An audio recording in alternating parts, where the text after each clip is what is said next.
Hello दोस्तों, कैसे हो आप? आशा करती हूँ आप स्वस्थ और मस्त होंगे। दोस्तों, यह कहानी मेरी सहेली के जीवन से जुड़ी है। यह कहानी अपनी सहेली की जुबानी सुनाने जा रही हूँ। मेरा नाम काजल है। मैं असम की रहने वाली हूँ। मेरी शादी करीब 2 साल पहले सागर से हुई थी। सुहागरात वाले दिन ही सागर विदेश चले गए। हर लड़की अपनी सुहागरात को यादगार बनाती है, लेकिन मेरे जीवन में ऐसा कुछ नहीं था। मेरे सभी सपने चूर चूर हो गए थे। मुझे यह बताया जाता है सागर की बड़ी कंपनी में जॉब लगी है, इसलिए आज उसका जाना जरूरी है। मेरे शादी के कोई अरमान पूरे नहीं हुए। मेरा एक एक दिन मुझ पर भारी पड़ रहा था। मैंने सोचा शायद यही मेरे नसीब में है। मेरे जीवन में ऐशो आराम सब कुछ था, पर जो चीज़ एक लड़की को चाहिए वह ही नहीं है। पति की जुदाई का दर्द मैंने 2 साल के करीब सहन किया। फिर धीरे धीरे अपने सास ससुर के साथ खुश रहने लगी। मेरे ससुर करीब 45 साल के हैं। उनका शरीर गठीला और काफ़ी मजबूत है। एक दिन की बात है, रात को 11 बज रहे थे। मैं बाथरूम करके अपने कमरे की तरफ जा रही थी। तभी ससुर जी के कमरे से कुछ आवाज़ें सुनाई पड़ी।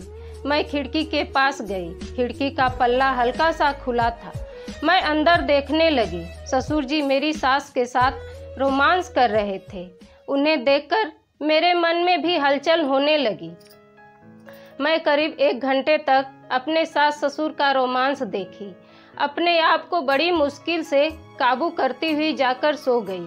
अब जब भी अपने ससुर को देखती, मुझे रात के रोमांस की सीन याद आ जाती। मैं भी सोच रही थी, ससुर जी जिस तरह मेरी सास की ज़रूरत पूरी करते हैं, मेरी भी करें। मैं अपनी सास के साथ साथ ससुर जी की सेवा करनी शुरू कर दी। कुछ दिनों का समय बीतता है। एक दिन मैं नहाकर अपने रूम की तरफ जा रही थी। मैं एक टॉवल लपेटे हुए थी। तभी अचानक मेरे ससुर आ जाते हैं। उसी समय मेरा टॉवल मेरे बदन से सरक गया। मेरे बदन पर कोई कपड़ा नहीं था। मैं शर्माकर अपने रूम में चली गई। उस दिन मैं ससुर जी के सामने नहीं गई। अगले दिन मैंने देखा ससुर जी में काफ़ी बदलाव हो गया था। वे मुझे चोर निगाह से देखते रहते हैं। मैं समझ गई थी उनके मन में वही सब था जो मेरे मन में चल रहा था। ससुर जी अब रोज पूजा पाठ करते और रोज मुझे एक केला खिलाते। मैं कुछ समझ नहीं पा रही थी मेरी जिंदगी में क्या हो रहा था। एक दिन मैं ससुर के पैर दबा रही थी। धीरे धीरे ससुर के आंखों में मैं बदलाव देख रही थी। मैं उनकी नीयत भांप गई थी। मैंने अपनी साड़ी का पल्लू सरका दिया। ससुर जी एकटक मेरे बदन को घूर रहे थे। थोड़ी देर बाद ससुर जी ने मेरा हाथ पकड़ लिया और बोले, काजल बस करो, तुम थक गई होगी, जाओ आराम करो। मैंने कहा, अकेले मुझे जल्दी नींद नहीं आती, इसलिए थोड़ी देर और सेवा कर लूं। फिर ससुर ने अपना हाथ मेरे कंधे पर रख दिया। मेरे पूरे बदन में सिहरन होने लगी। फिर उन्होंने मेरी कमर पर हाथ रखा। मैं रोमांचित हो गई। मेरी सांसें तेज होने लगी। मैं ससुर जी से और सटकर बैठ गई। ससुर जी ने कहा, काजल मेरे साथ कसरत करोगी? मैंने हाँ बोल दिया। ससुर जी बिस्तर पर लेटाकर अलग अलग आसनों वाला कसरत करवाते रहे और अपने भी करते रहे। काफ़ी देर तक करने के बाद मैं अपने ससुर जी से चिपक कर सो गई। सुबह ससुर जी बाथरूम में नहाने गए थे। उनका मोबाइल मेज पर पड़ा हुआ था। मैंने मोबाइल चेक किया तो मोबाइल में देखकर मेरी आंखें फटी की फटी रह गई। उनके मोबाइल में मेरी नहाने की वीडियो थी और मैंने देखा कि उन्होंने सर्च किया था बहू को कैसे पटाएं। उस पर कुछ मंत्र लिखा था और मंत्र की फूंक मारकर केला पर बहू को खिलाने से बहू आपकी हो जाएगी। अब मेरी समझ में आ चुका था ससुर जी मुझे एक केला रोज क्यों खिलाते थे। मेरे मन में बहुत सारी बातें चल रही थी। शायद मेरे जीवन में जो चल रहा है ससुर जी के टोटके के वजह से है। कुछ दिन में ससुर से दूर ही रही। एक दिन अचानक मेरे सास को मायके जाना पड़ा। रात को मैं और ससुर जी खाना खाए गुड नाइट बोलकर ससुर जी अपने कमरे में सोने चले गए। मैं भी अपने कमरे में सोने गई। तभी याद आया ससुर जी ने दवाई नहीं खाई। उनकी दवाई लेकर उनके कमरे में गई।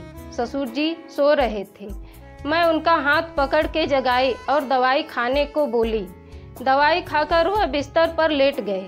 मैं उनके पैर दबाने लगी। ससुर जी मुझे पकड़कर लेटा दिए और बोले, आओ कसरत करते हैं। ससुर जी ने बहुत अच्छे से कसरत कराई। मैं बहुत थक चुकी थी। मेरे ससुर ने कहा, काजल मैं तुम्हें एक सच्चाई आज बताता हूँ, लेकिन पहले तुम मुझे माफ़ कर दोगी तब बताऊँगा। मैं बोली ठीक है। ससुर जी ने कहा, सागर की कहीं जॉब नहीं लगी है, बल्कि उसको यहाँ से हटा दिया गया है। मैंने पूछा, ऐसा क्यों किया गया? ससुर ने बताया, सागर ना तो लड़का में है और ना ही लड़की में है, इसीलिए शादी के पहली रात यहाँ से हटा दिया गया ताकि किसी को पता ना चले। ससुर की बात सुनकर मैं पत्थर की तरह पड़ी रही थी। ससुर जी बोले, सारी प्रॉपर्टी, पैसा, घर सब तुम्हारे नाम कर दूंगा। ससुर की बात मुझे अच्छी नहीं लग रही थी। मैं रोते हुए अपने कमरे में चली गई और फ़ोन करके अपनी मम्मी से सारी बात बताई। मम्मी ने कहा, बेटी हमें सब कुछ पता है। दरअसल मेरे ससुर ने मेरे घर वालों को बहुत सारा पैसा दिए थे, जिससे एक अच्छा घर, मेरे भाई बहनों की अच्छी पढ़ाई चल रही थी। मेरी मम्मी ने कहा, काजल तुम्हारे ससुर जैसा कहते हैं वैसा कर, वह बहुत अच्छे हैं। दूसरे दिन मेरे पति घर आ गए। मेरे पति बहुत अच्छे थे। वह एक औरत की ज़रूरत समझते थे। वह खुद ही ससुर जी के पैर दबाने मुझे भेज देते थे। मैं पूरी रात ससुर के पैर दबाती और हम दोनों कसरत करते। कुछ दिन बाद मैं गर्भवती हो गई और एक सुंदर से पुत्र को जन्म दिया। हम सब बहुत खुश थे। दोस्तों, जो काजल ने अपने जीवन में किया वह सही है या गलत? आपका क्या विचार है? कमेंट में अवश्य बताना। और वीडियो पसंद आई हो तो चैनल को सब्सक्राइब कर लीजिए और लाइक करना बिल्कुल नहीं भूलना।